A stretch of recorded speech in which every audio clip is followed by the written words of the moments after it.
Capítulo sexto. Don Fernando de Guzmán tomó muy en serio su nombramiento de príncipe, y desde el primer momento comenzó a comportarse como un auténtico soberano. Nombró pajes, coperos y demás cargos palaciegos, como si en vez de estar perdidos en la jungla, se hallasen en la más refinada corte europea. Se hacía llamar Don Fernando de Guzmán por la gracia de Dios, príncipe de tierra firme y del Perú y gobernador de Chile. Generoso y despilfarrador de un dinero que no tenía, señalaba a sus capitanes sueldos fabulosos, que, naturalmente, no los podrían cobrar hasta que no se hubiesen hecho dueños del Perú. Aguirre, por el contrario, iba derecho a su objetivo, procurando por todos los medios afianzar su posición. Posesionado de nuevo del cargo de maestre de campo, fue designando para los puestos vacantes únicamente a partidarios suyos, en los que pudiera depositar su confianza. No tuvo en cuenta la jerarquía ni el nacimiento. Podían ser simples soldados, calafates o barberos. Por su penetrante vista sabía distinguir las aptitudes de cada uno de ellos. Algunos, ciertamente, sólo servían para esbirros y para verdugos, pero también éstos le hacían falta. Escogió principalmente a dos fieras humanas que le profesaban la más sumisa adoración, dos hombres carentes de sentimientos humanos y dispuestos a servirle con la lealtad de dos perros de presa, el zapatero portugués Antón Llamoso y el mestizo Francisco Carrión. Pero de esta clase había varios más. Tenía dónde escoger. Mas no solamente necesitaba verdugos, precisaba igualmente de mandos idóneos, seguros y leales. Aquí era más difícil seleccionar. Por lo general, la oficialidad de aquel ejército errante le era contraria. Tenía, por consiguiente, que ir creando unos mandos que le fueran adictos. A este efecto, nombró sargento mayor a una especie de ayudante del maestre de campo, a Martín Pérez de Sarrondo. Quería también captarse a los indecisos, y aun a los enemigos que, no habiendo desempeñado ningún cargo importante, era presumible que no abrigasen hacia él sentimientos de envidia o rivalidad. Puso especial empeño en atraerse a Pedrarias de Almesto, el que se hallaba en compañía de don Pedro de Ursúa al ocurrir el asesinato de éste. Era Pedrarias un joven soldado culto y educado, y al mismo tiempo valiente y leal, como lo demostraría repetidamente. El caso de Pedrarias constituye una excepción en la trágica epopeya de los Marañones. Es el único que fue reiteradamente perdonado por Lope de Aguirre, usando con él de una clemencia y una generosidad que no la tuvo ni para sus más íntimos amigos. Pedrarias desempeñó a veces con Ursúa las funciones de secretario, y Aguirre le llamó para encargarle el mismo cometido. Probablemente había motivos ocultos en el sorprendente comportamiento de Aguirre con Pedrarias, aparte de la favorable impresión que las encomiables prendas de éste pudieran causarle. Aunque sobre este punto nada puede afirmarse con exactitud, pues a los autores de las diferentes relaciones de la tragedia marañona les ahoga la sangre en su relato para detenerse a mencionar detalles sentimentales. Todo hace sospechar que existió un inocente y romántico idilio entre Pedrarias y Elvira, la hija de Aguirre. Sólo así se pueden explicar hechos que de otra forma resultan inexplicables. Solamente dando por sentadas estas relaciones sentimentales se llega a comprender que cuando se trataba de Pedrarias de Almesto, y únicamente cuando se trataba de él, Aguirre aflojara su puño de hierro e hiciera gala de una clemencia y una generosidad que nunca la tuvo por nadie. Ateniéndonos a que Elvira intercedió siempre, incluso en el desesperado caso de su última deserción, y siempre alcanzó de su padre el perdón de Pedrarias, cabe suponer que su afecto fue profundo y sincero. Entre aquella turbamulta de veteranos conquistadores, torvos aventureros y soldados sin escrúpulos, era lógico que un soldado joven, culto y educado, causara una favorable impresión en aquella inocente muchacha de 16 años. Mas, por lo que respecta a Pedrarias, todo hace sospechar que sus sentimientos hacia la hija de Lope se guiaban únicamente por el interés, y no, probablemente, a causa de Elvira, que al decir de todos era una agraciada mestiza de carácter dulce y sencillo, sino por su padre. A Pedrarias, leal por encima de todo a la causa real, se le hacía sin duda alguna muy cuesta arriba entrar a formar parte, y nada menos que como hijo político, de la familia de Aguirre, del hombre a quien consideraba como un rebelde contumaz y un monstruo sediento de sangre. Pero en cambio, no ignoraba que unas relaciones poco comprometedoras con Elvira constituirían para él un auténtico seguro de vida, dado el cariño que Aguirre profesaba a su hija. En aquella lotería de la muerte que fue la odisea de los Marañones, la hija de Aguirre podía ser el escudo protector del antiguo secretario y amigo de Ursúa, como en efecto así fue.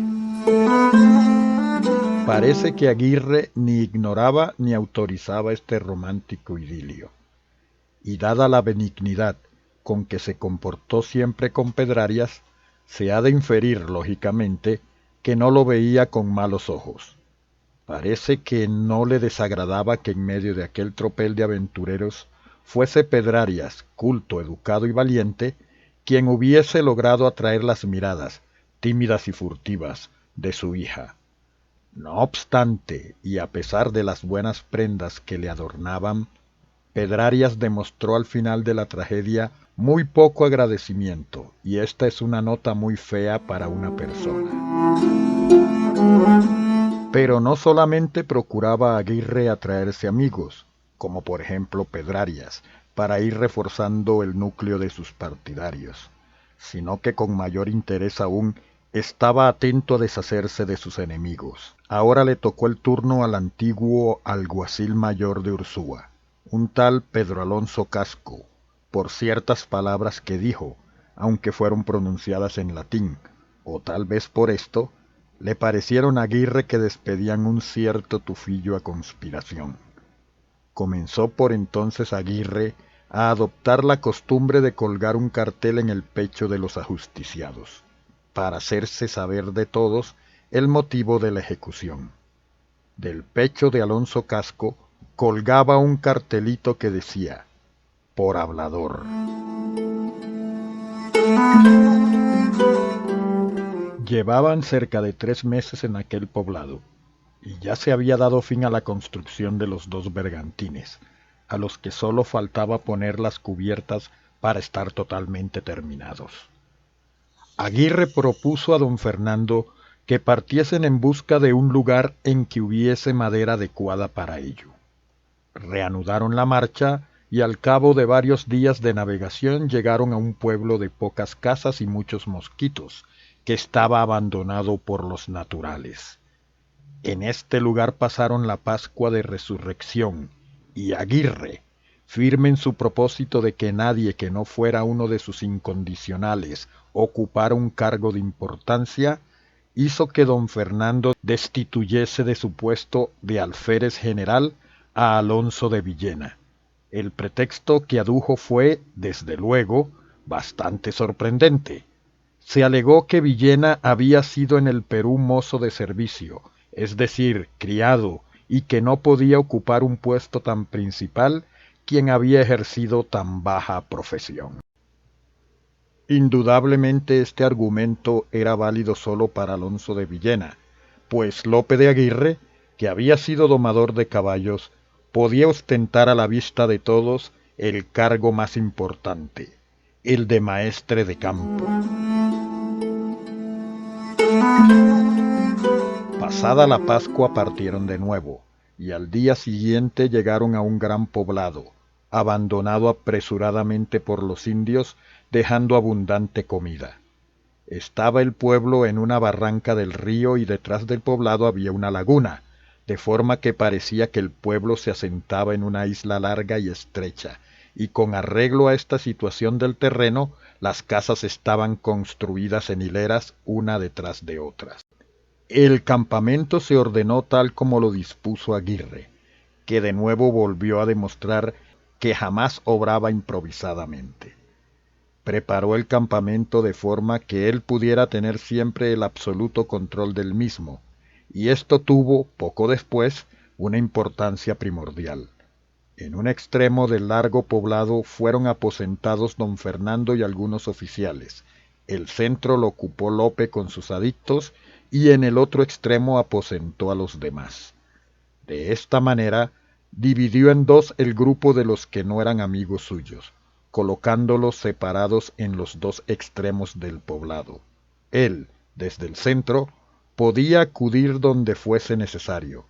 Había en este lugar buena madera de cedro, y acordaron poner allí las cubiertas de los bergantines, a los que bautizaron con los nombres tan corrientes en la época del Imperio, de Santiago y Victoria. Tardaron cosa de un mes en terminarlos. La preponderancia adquirida por Aguirre le iba creando mortales enemigos, siendo los principales Alonso de Montoya y Lorenzo de Salduendo, que ya había logrado convertirse en amante de doña Inés. A la bella mestiza ya no le preocupaba quién pudiera ser el amante de turno, soñando únicamente en su venganza. No pensaba descansar hasta que viera muertos a todos los asesinos de don Pedro de Ursúa, y juzgó que Salduendo, como capitán de la guardia, podía serle útil en sus vengativos propósitos. Estando en este poblado, comenzaron a deslindarse los dos grupos en que se había dividido la expedición. Por un lado Aguirre y sus partidarios, y por el otro don Fernando y sus amigos Gonzalo Duarte, Montoya y Salduendo, siendo este quien en realidad dirigía el grupo y el que más animosidad mostraba contra Aguirre. El menos temible era don Fernando, príncipe de opereta que a nadie imponía respeto. Aparte de atiborrarse de frutas y de los buñuelos que le preparaba su mayordomo, su única preocupación era bienquistarse con todos, concediendo cuantas mercedes le pedían por disparatadas que fuesen. Se presentaba ante él cualquier soldado, y sin más preámbulos le espetaba: «Señor, vengo a suplicar una merced a vuestra excelencia, y quiero que se me conceda antes de decir cuál es». En vez de arrojarlo a puntapiés y mandar detenerlo por semejante insolencia, don Fernando le contestaba muy afable: «Hable sin temor, que a soldados tan buenos como vuesa merced nada se les puede negar». Animado por tanta condescendencia, el desvergonzado solicitante exponía sus deseos con el mayor desparpajo. «Ya sabe vuestra excelencia lo mucho que yo haré en su servicio, y a ello la razón me obliga. Y es el caso que yo soy aficionado a vivir en tal pueblo del Perú, en el que reside un vecino que tiene una buena hacienda y una hermosa mujer, y la merced que yo le pido y que vuestra excelencia me ha otorgado es que, en llegando al Perú, yo me encargaré de hacer de menos al tal vecino y sean para mí su hacienda y su mujer». Don Fernando, como si acabase de escuchar la petición más natural del mundo, le contestaba sonriente: «Así se hará, y téngalo vuesa merced por hecho». Con tan solemne majadero, Lope de Aguirre tenía las manos libres para poder desarrollar libremente sus planes, pero esta misma condescendencia de Guzmán vino a ser la causa del primer choque importante entre ambos. Gonzalo Duarte, el mayordomo de Guzmán, solicitó de éste que le eximiese de recibir órdenes de nadie fuera de las suyas. Don Fernando se lo concedió gustosamente, sin sospechar en su inconsciencia las consecuencias que esto pudiera acarrear. El conflicto estalló en cuanto Gonzalo Duarte se negó a obedecer las órdenes de Aguirre. Este, que quería imponer a toda costa su autoridad de maestre de campo, se propuso hacer un escarmiento ejemplar, y fue en persona a prender al mayordomo del príncipe y condenarlo a muerte.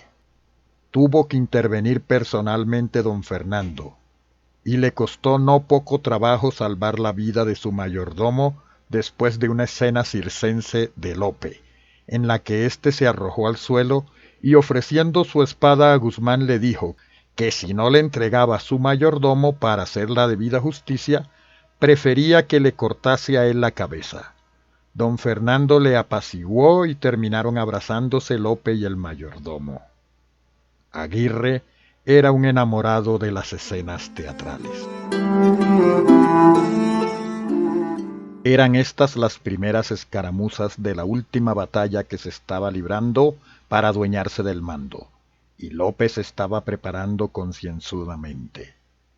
Frente a la guardia de opereta de don Fernando, había organizado una especie de guardia personal suya, una compañía de 40 hombres, los mejor armados y aderezados del campo.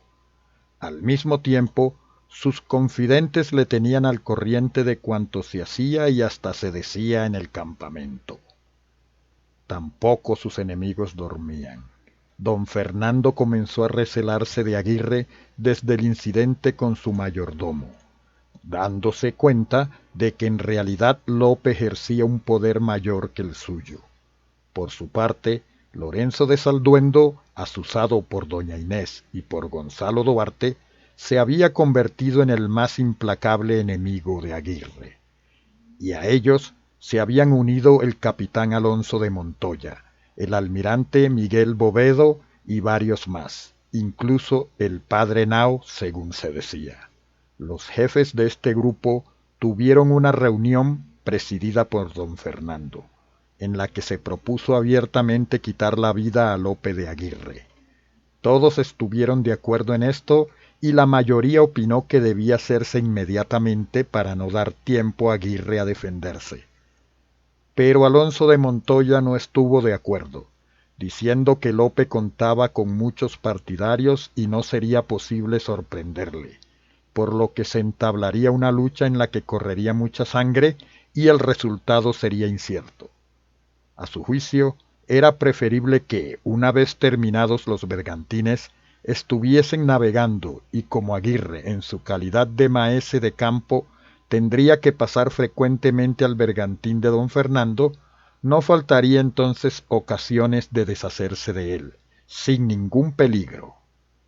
Prevaleció la opinión de Montoya y así quedó pendiente de ejecución la sentencia de muerte dictada contra Aguirre.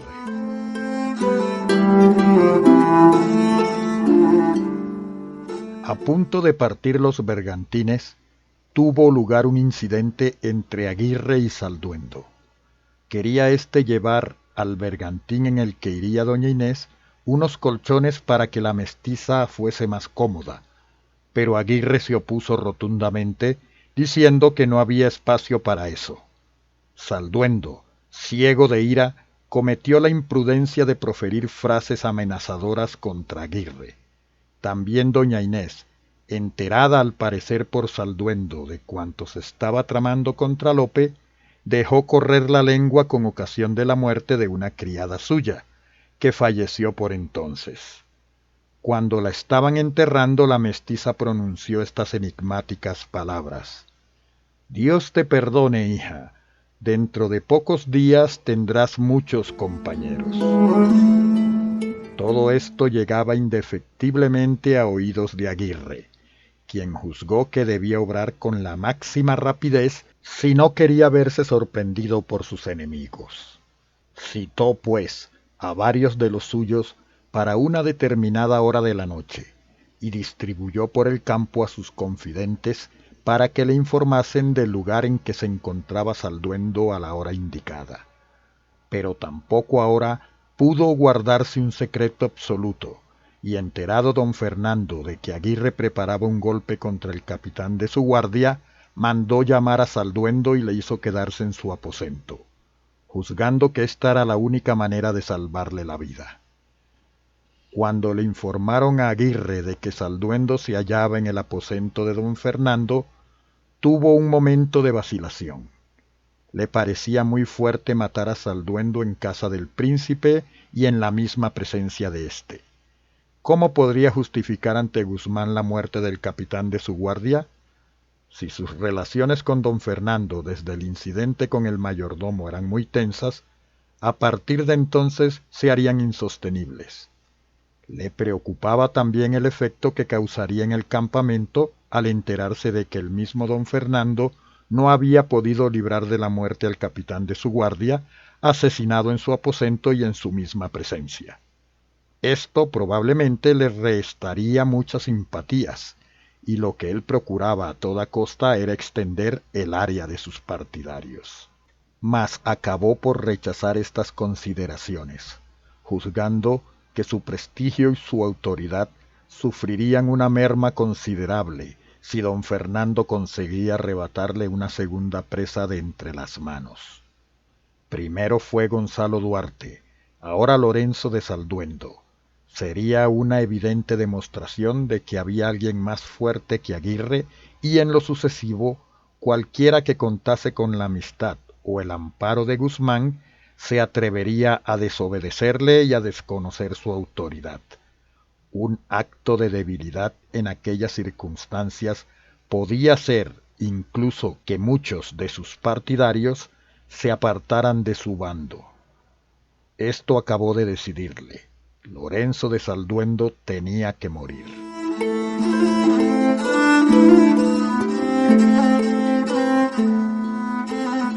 Aquella noche Aguirre, al frente de un grupo de los suyos, se dirigió resueltamente a la casa de don Fernando, que se hallaba en compañía de Salduendo y del capitán Gonzalo Giral de Fuentes. Como ya se conocía el propósito de Aguirre de matar a Salduendo, éste suplicó al débil don Fernando que hiciera algo para evitarlo.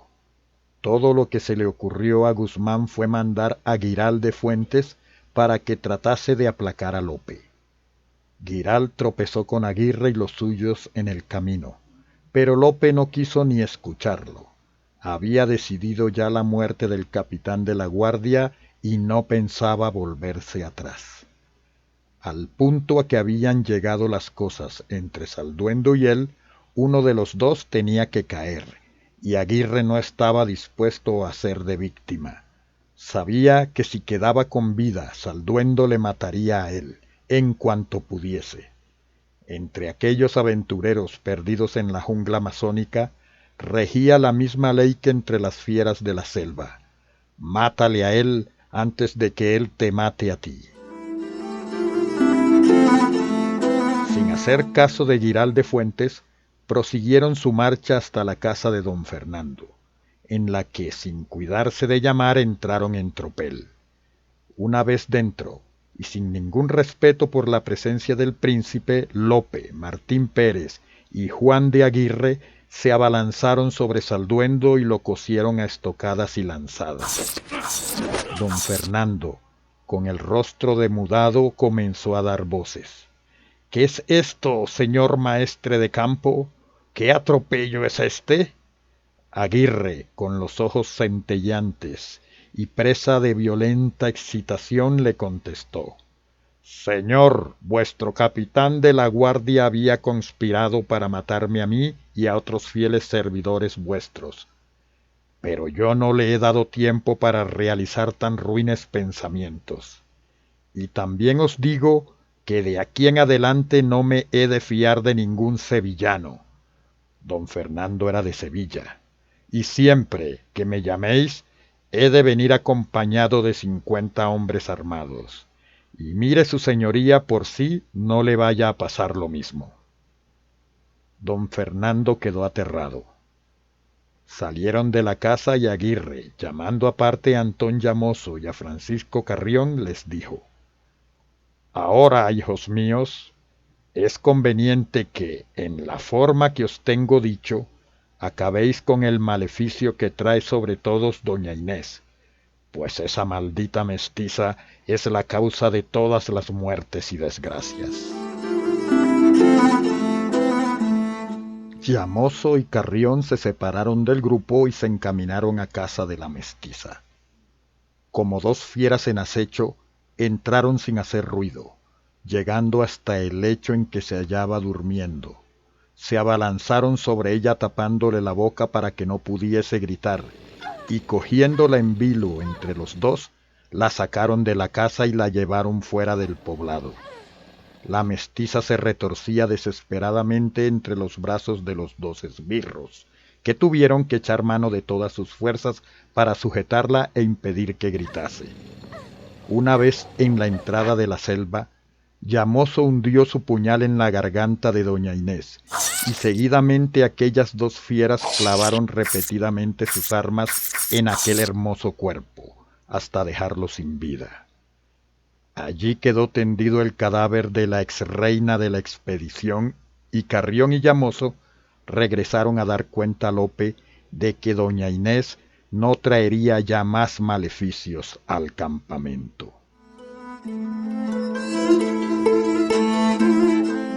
Las muertes de Salduendo y doña Inés causaron en todos el efecto de un rayo, pero el más afectado era sin duda alguna don Fernando. Nunca, como entonces, se dio perfecta cuenta de su falta absoluta de autoridad. Se sentía inerme e indefenso ante su terrible maestre de campo, que parecía poseído de una furia homicida. Tuvo una reunión aquel mismo día con Gonzalo Duarte y Alonso de Montoya, en la que también estuvo presente el padre Henao.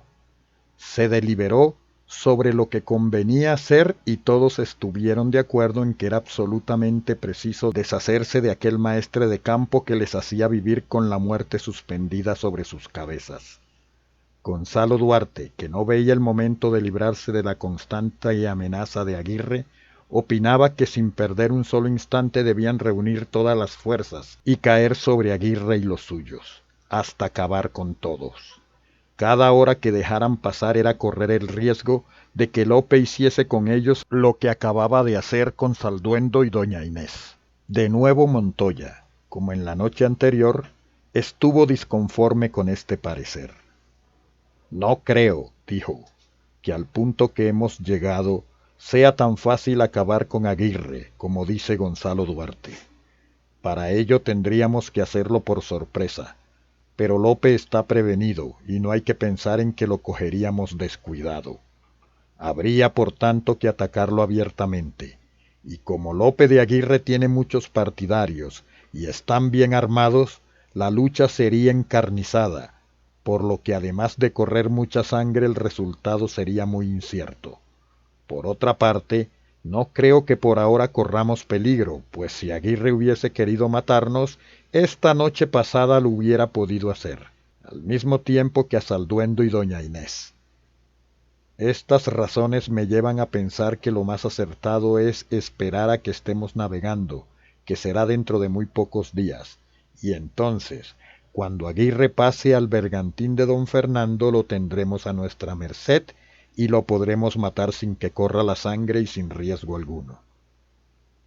A don Fernando y al padre Henao les parecieron aceptables las razones que expuso Montoya, y de nuevo quedó aplazada la muerte de Aguirre. Pero también Lope examinaba minuciosamente la situación en que le habían colocado los sucesos de aquella noche. Vio con meridiana claridad que entre él y don Fernando se había abierto una sima insalvable. Comprendía que don Fernando, por muy pusilánime que fuese, se vería obligado a actuar, pues ya nunca podría dormir tranquilo hasta no verse libre de aquel maestre de campo, que tenía en tan poco su autoridad y hasta su persona, que en su misma presencia había dado muerte al capitán de su guardia. E igualmente estaba Lope convencido de que Gonzalo Duarte, Montoya y todos sus enemigos no cesarían de incitar al príncipe a deshacerse de una vez de Lope de Aguirre. Se hallaba, por consiguiente, en una situación más crítica aún que la víspera de la noche anterior. Se veía obligado imperiosamente, por lo tanto, a volver a actuar. No le quedaba otra solución. Lanzado por aquella sangrienta senda, tenía necesariamente que llegar hasta el final. Si no se adelantaba a sus enemigos, éstos acabarían con él, pero de igual modo que lo había visto Montoya, Lope percibió con claridad el gravísimo riesgo que corría si se embarcaba sin haber solucionado aquel problema de vida o muerte, y que la única probabilidad a su favor era la de aprovechar el tiempo que permaneciesen en tierra. En tierra el tanto por ciento de probabilidades le era netamente favorable, pero una vez embarcados, todas las ventajas pasarían íntegras a sus enemigos, y los bergantines estaban a punto de partir. En consecuencia tenía que obrar con la máxima rapidez. Pasó aquella noche estudiando el plan de acción y llegado el día reunió un numeroso grupo de los suyos y les explicó con todo detalle lo que tenían que hacer. «Esta noche», les dijo, «es la ocasión de acabar con nuestros enemigos. La muerte del traidor Lorenzo de Salduendo y de su maldita mestiza les ha encendido la sangre y han acordado caer sobre nosotros y matarnos a todos. Por tanto, nos hemos de adelantar si queremos salvar nuestras vidas. Si no les matamos nosotros a ellos, ellos nos matarán a nosotros». Paseó su acerada mirada por los circunstantes, que con semblantes graves escuchaban atentamente sus palabras. Nadie hizo la menor objeción. Al llegar la noche, Aguirre fue colocando gente en los pasos angostos de aquella estrecha isla, fáciles de guardar, con la orden terminante de no dejar pasar a nadie. Él, con unos cuantos, se dirigió a casa de Alonso de Montoya. Se vio entonces el acierto de la previsora medida de Aguirre en la colocación del campamento. Él con los suyos ocupaba la parte central de la isla, de forma que sus enemigos quedaban separados en los extremos de la misma. Montoya se hallaba en el extremo opuesto de don Fernando. No quiso Aguirre que llevasen arcabuces, explicándoles que había de hacerse todo silenciosamente para no alborotar el campamento. Penetrarían bruscamente en la casa y matarían a estocadas a Montoya y a cuantos estuviesen con él, pero de forma que nadie se enterase de lo ocurrido. El plan se ejecutó al pie de la letra. Entraron en la casa por sorpresa hallando a Montoya en compañía del almirante Miguel Bovedo y antes de que intentaran defenderse, ya estaban muertos los dos. Cuando regresaron, Lope dividió a los suyos en varios grupos, indicándoles con todo detalle lo que tenían que hacer y a quienes debían matar, pero advirtiéndoles que por ningún motivo hiciesen el menor daño a don Fernando. Todos se mostraron dispuestos a ejecutar las órdenes recibidas, pero hicieron presente a Lope que, siendo la noche tan cerrada, si había lucha se matarían los unos a los otros al no poder distinguir, por lo que Aguirre decidió esperar las primeras luces del alba. En cuanto a que no hiciesen el menor daño a don Fernando, lo dijo Lope por temor a que algunos se negasen a matar a su príncipe o fuesen de mala gana hacerlo, ya que don Fernando, condescendiente en demasía, no se había ganado la animadversión de nadie. Solo Martín Pérez de Sarrondo y Juan de Aguirre estaban en el secreto. Al amanecer se puso Aguirre en camino al frente de un grupo de los suyos, y a cuantos encontraba por el camino les obligaba a unirse a ellos, diciéndoles que iban a reprimir un motín. Al pasar frente a la casa del padre Nao, se separó Aguirre con otros dos y entraron en el bohío. Estaba el padre Nao profundamente dormido en el fresco de la madrugada y sin despertarlo levantó Aguirre su espada y se la clavó en el corazón, con tal fuerza que traspasó el cuerpo y la cama. El capellán no tuvo tiempo ni de encomendarse a Dios. Aguirre debía encontrarse en un estado de tremenda excitación al dar muerte por sí mismo al padre Nao, ya que tenía por costumbre no matar personalmente a nadie. Para eso tenía sus esbirros y verdugos, pero aquella noche se ventilaba el ser o no ser de Aguirre. Tenía que deshacerse de don Fernando, del padre Nao, de Alonso de Montoya y de varios oficiales más, y esto probablemente le hizo perder el control de sus nervios. Muerto el padre Nao, Se unió Aguirre al grupo y se dirigieron directamente a casa de don Fernando. Se hallaba éste acostado, pero como ya recelaban todos de Lope, se hallaban en la estancia dándole guardia su mayordomo Gonzalo Duarte, el capitán Cristóbal Serrano y el piloto Baltasar Toscano. Al ver penetrar a los asaltantes en su aposento, se levantó Guzmán de la cama diciendo a Aguirre: «¿Qué es esto, padre mío?». «Estáos quedo, señor», le respondió Aguirre, «y volveos a la cama, que estoy reprimiendo un motín». A todo esto, los hombres de Aguirre se habían lanzado sobre Gonzalo Duarte, Baltasar Toscano y Miguel Serrano, y mientras los remataban, Lope hizo la seña convenida a Martín Pérez y Juan de Aguirre, y éste disparó su arcabuz a don Fernando, que tambaleándose cayó de bruces en la cama, donde Martín Pérez le remató clavándole su daga en la espalda. Lope de Aguirre acababa de desembarazarse de todos sus enemigos. Después de aquel sangriento golpe que había costado la vida a 7 hombres, don Fernando de Guzmán, el padre Henao, Alonso de Montoya, Miguel Bovedo, Gonzalo Duarte, Baltasar Toscano y Cristóbal Serrano, aquellos 7 asesinatos no le producían ningún remordimiento de conciencia. Sólo se trataba de un duelo a muerte en el que había salido victorioso. Simplemente se había adelantado a sus enemigos. La terrible tensión nerviosa de aquellos días comenzaba a ceder. Porque tras la matanza de esa noche, Lope de Aguirre quedaba dueño absoluto de la situación. Nadie podría oponerse ya a sus planes. Todavía tenía bastantes enemigos, pero era gente de poca significación. Bastaría vigilarlos atentamente y, si preciso fuera, hacer un escarmiento de cuando en cuando para tenerlos a raya. Como en la leyenda de la campana de Huesca, había ido cortando, al igual que Ramiro II el monje, las ramas más altas, y ya nadie podía hacerle sombra. Ahora solamente él, Lope de Aguirre, sería el general y el gobernador de la expedición, conduciéndola y llevándola con arreglo a los planes que se había trazado.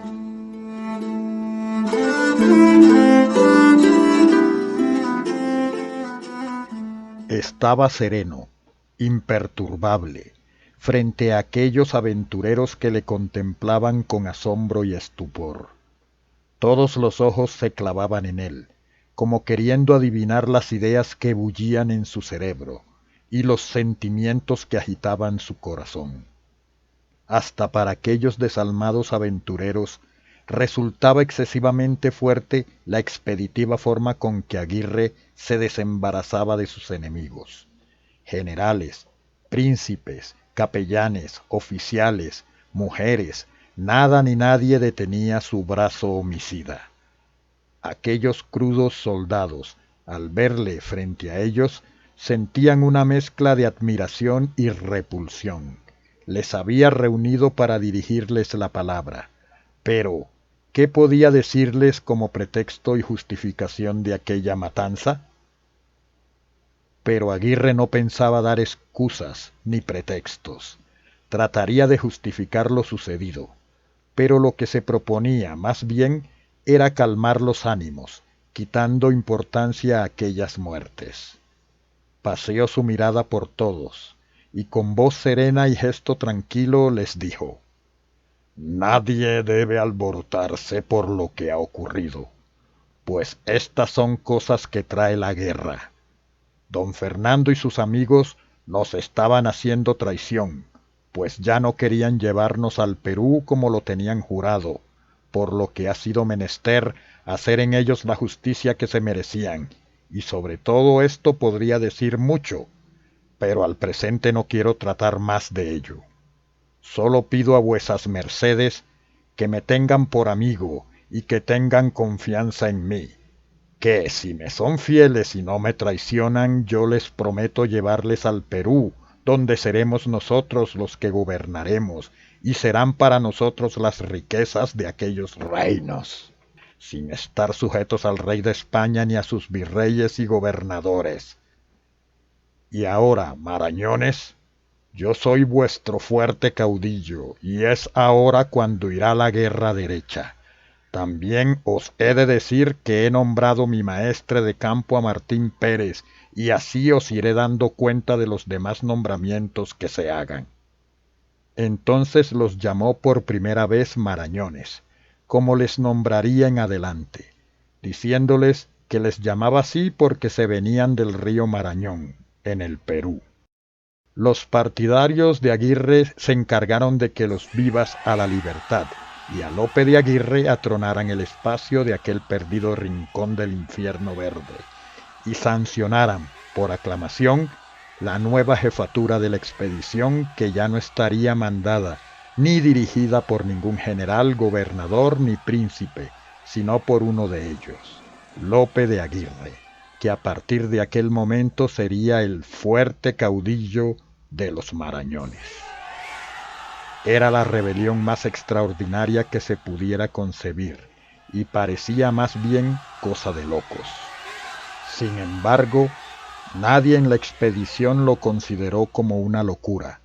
Unos estaban de acuerdo y otros no, pero de lo que todos estaban convencidos era de que el nuevo jefe, el fuerte caudillo, como él mismo se había bautizado, no retrocedería ante nada para llevar a la realidad aquellos grandiosos proyectos.